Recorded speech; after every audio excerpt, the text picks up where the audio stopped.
That's okay. All right, we're here today with Mr. Lewis Dillon on December 3rd, 2007. He was a crew chief on A-20s during World War II in the 47th Bomb Group, 84th Bomb Squadron of the 12th Air Force. And he served in various locations throughout the European theater, which includes England, Algeria, Morocco, Tunisia, Italy, among other places. So I guess what I'll do first is just ask you how you got involved in the military.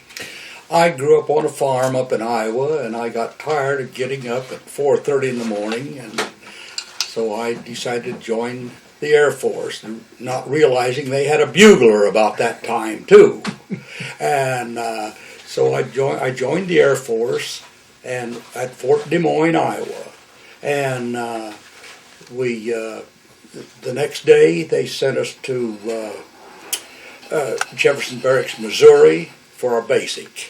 And we were there from January 22nd until in April. And I served on KP for 10,000 GIs and stuff like that. And we had a miserable winter there. And in April, they called 50 names and said, "You guys are going to Spartan School of Aeronautics in Tulsa, Oklahoma for aviation training." And so we came down here in April, and we had 22 weeks of it was a crash training course is what it was. And because we hadn't seen an airplane until then, only flying. And then our airplanes that we worked on were dope and fabric, which you don't find anymore. And I learned how to cover a aileron with fabric, with dope. I learned how to carve nicks out of wooden propellers. And our first our first airplane that we had was a P-12E, which was our first line of fighter planes. And now the P-12E was a very slow biplane. The P-40 was still on the draft board, and they had three of them flying around trying to prove them. Well, we worked on these at Spartan School of Aeronautics, and we completed the course in 22 weeks. And in September, we graduated, and we had headed for Hammer Field at Fresno, California. This is 1941, is that right? This was in 1941. And now we had a nice field out there. They had just stepped in and bladed off an alfalfa field. And then it started raining, and so we had mud almost up to our hips. And it was quite an ordeal there. Then it quit raining, and we put a hard strip down so we could land and take off, because we got, I'll go back and recoup this, we got A-20s in. And I got my first airplane. We went and had our 16 airplane for the squadron, and we were given our crews. I was crew chief and had one helper as maintenance man. And we had extensive training, and we would go on different sorties. And then I was figuring on coming home for Christmas. Had my furlough in my hand, and by golly, the Japanese decided that they wanted to take over Pearl Harbor. So that blew that. So we went into more extensive training. We even went into chasing or sub-sighting. We didn't sight any subs, but we didn't use the A-20 to do this. We used some old B-18s to do this, and we flew out of San Francisco. We stayed there. We went back to Fresno and got my A-20 back, and we proceeded with more training.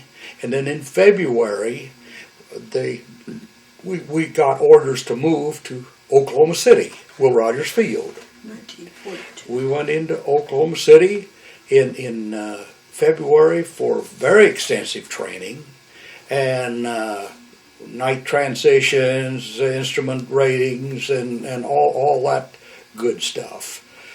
Well, we stayed in there in Okie City until June. Then they decided to send us to Greensboro, North Carolina, and Greensboro High Point Airport.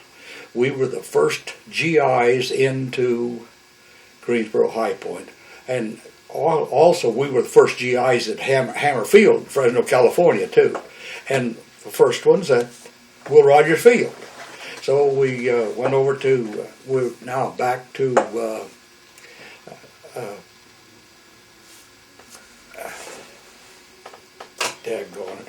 Greensboro. Back to Greensboro. Why we did very extensive training, and we were there about let's see, June, July, and in August they split our group up into 3 echelons, and one echelon, the crew chiefs and pilots, were to get on board the Queen Mary and go to England. The second and third echelons were to stay in Greensboro. We went. We got on the Queen Mary. We went over 4.5 days. What a beautiful ship that is! And we landed at Greenock, Scotland. From Greenock, Scotland, we took a train down to Bury St Edmunds, England. We were at Diss, at Eye, Ipswich, Norwich. Still no airplanes, because our airplanes are still back in the States. We did find some Tiger Moths that we trained in. It's a biplane, and we had a lot of fun with them. The only thing, they were hand prop, and we weren't used to hand prop, but we did it. And we had a lot of fun. Well, we saw a lot of chaos and wreckage from the bombings at London and Ipswich, Norwich, and that they had gone through. And those English people were marvelous. We were there for let's see, about October, November, December. We were there until they said, okay, we're going to invade North Africa. Here's a rifle. They said, your airplane isn't here, so here's a rifle. Okay, so we went on board a Dutch ship, SS Derbyshire, and we run into a storm that blew the whole convoy 72 miles off course. We were off the coast of Portugal at the time. We come into the Straits of Gibraltar, and it was at night. Gibraltar, well, of course, in the war, they were getting bombed quite a bit, and it was all blacked out. Tangiers over in Spanish Morocco, just across the Straits, they looked like New York City. They had every light in the city lit up, and the Germans used to use this as a guide so they could bomb Gibraltar. We stayed in Gibraltar a couple, 3 days in the harbor there, and getting ready for the assault on Oran. We went in to Oran. The French had sunk their Navy ships to keep us from getting a hold of them, and they was a little bit of a blockade there, but we went in, we secured Oran, and we staged in a field. We were there about almost a week. Then we boarded a train and went to Casablanca.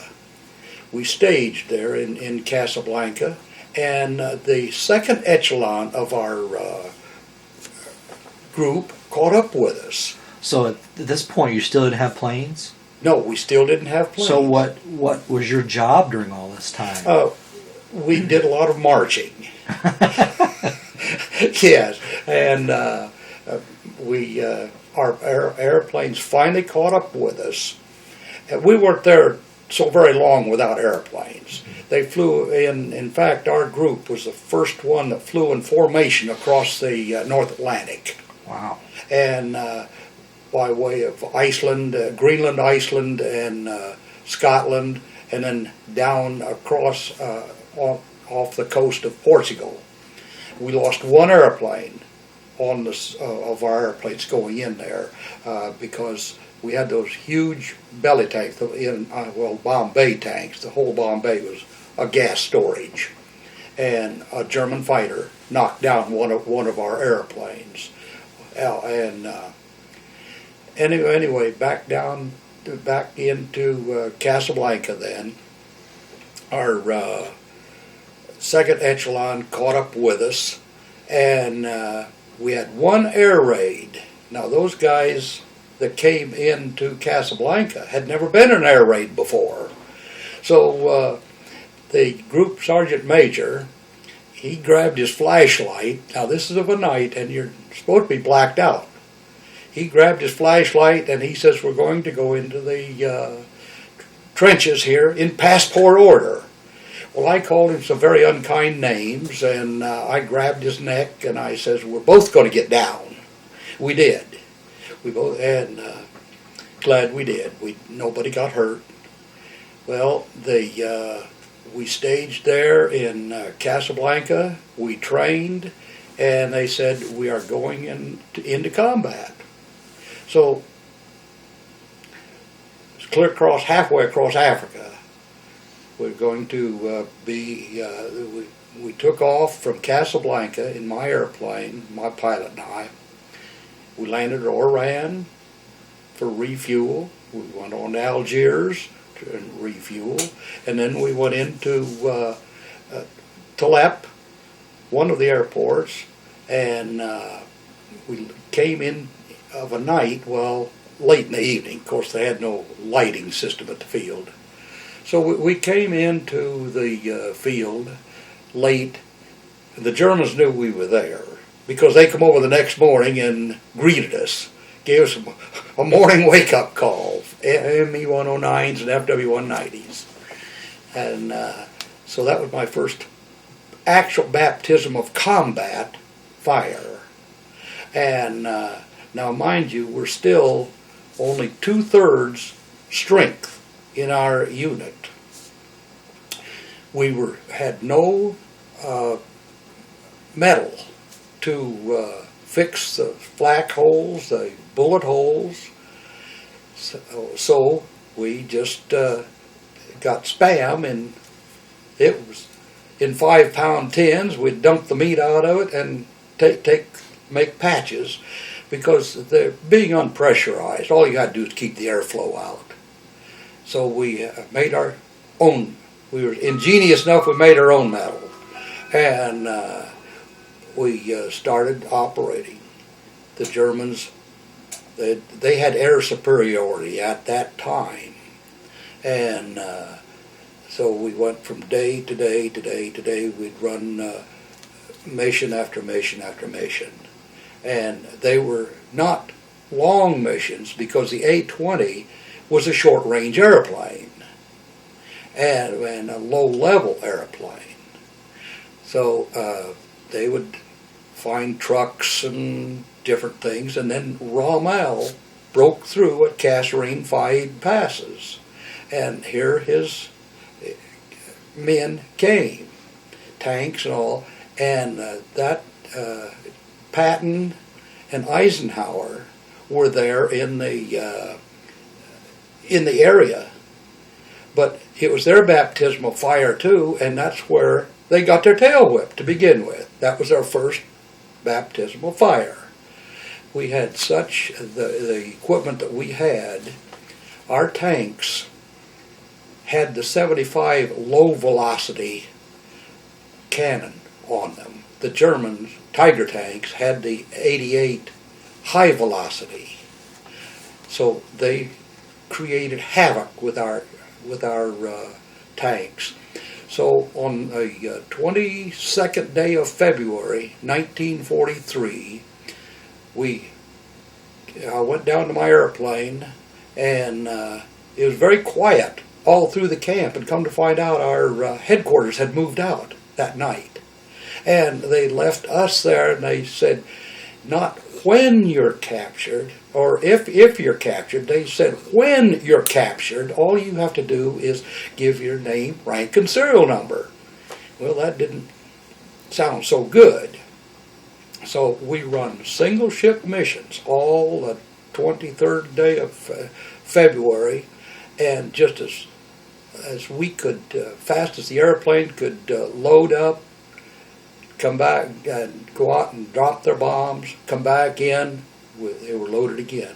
Now we were so short on ammunition and bombs that we had planes that had to fly all the way back to Algiers to pick up bombs and ammunition. And we run the single ship missions all day, the 23rd day of February in 1943, and we helped stop Rommel, and those pilots were so wonderful.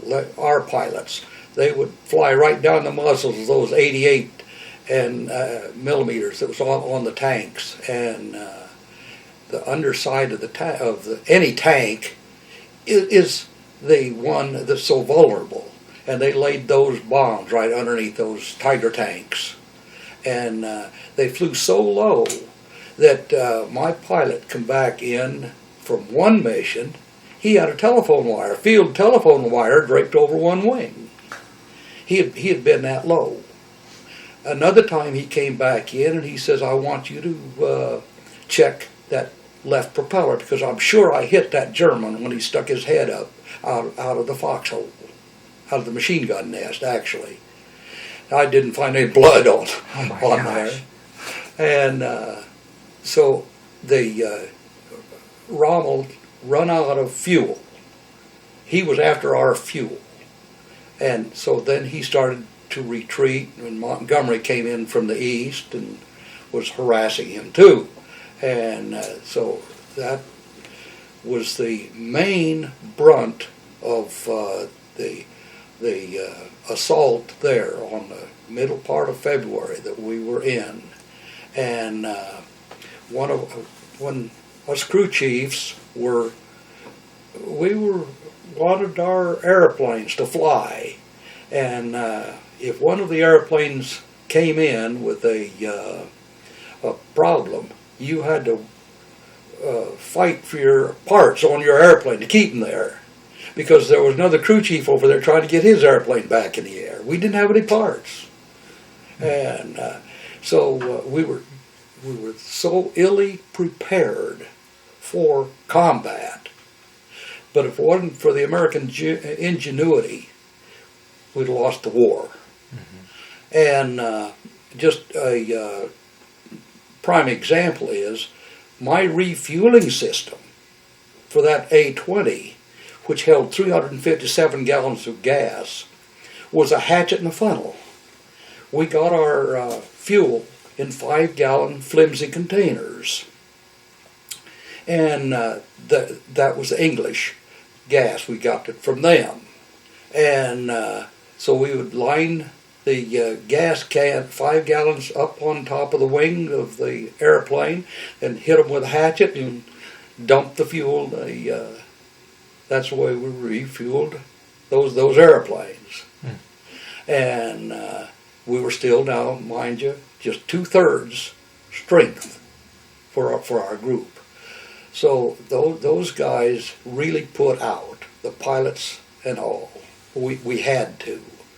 Well, the Germans were pushed back, and we moved from Euclid Baines to Talep, and which is west over in Algeria of Tunisia, and just west of Kasserine Pass there, and Faid Pass. We moved there, and we got the Germans were not dead in the air. They still visited us quite regularly. Well, we moved several places around there, and when now the Germans were very smart in that way that they detected where we were at. The moonlight nights over the desert made things so brilliant, and they would send an intruder plane over, and then they'd find glistening airplanes. So, in order to camouflage those airplanes, we dug dirt up from around the spot where we were parked, made a mud out of it, and swabbed that mud on our airplanes in various forms. We camouflaged our own airplanes. And then we covered up the windows so they wouldn't reflect, and they kept the Germans off our back. And then we moved on up to Canrobert, and the different, let's see, we went to Sugal Solomon, and then the Germans gave up, and Palm Sunday, 1943, our group shot down 77 German airplanes. Now this is a bomb group that shot down 77 German airplanes. And the Germans were trying to evacuate. They had their big 8-engine transports. The transports could not take off. All they were a powered glider. They'd have 125 to 150 troops in those big airplanes, and our pilots would fly up alongside of them and motion for them to land. If a towel come out of the window and they started down, fine. They lived to tell about it. If they didn't live to tell about it. And these are 8-engined planes? Yes. Wow, never seen that. They could not take off under their own power. They either had to be towed off or winched off. And so but that was Palm Sunday, 1943, that 77 German airplanes were shot down. Well, after the Germans were all stopped there in the Atlas Mountains, just surrounding Tunis, why they gave up, and the campaign was over in June, African campaign. So we moved to Hamon-Lif, which is a resort for the rich people of Tunisia, and we got to swim in the Bay of Tunis and different places like that, and we had a nice, the populace, they enjoyed us being there. Of course, let's face it, we had money to spend, and that's what they were looking for. Mm-hmm. And the Bey of Tunis had his big palace there at Hamon-Lif, and 300 wives, and all of that. And I saw one thing I will never forget.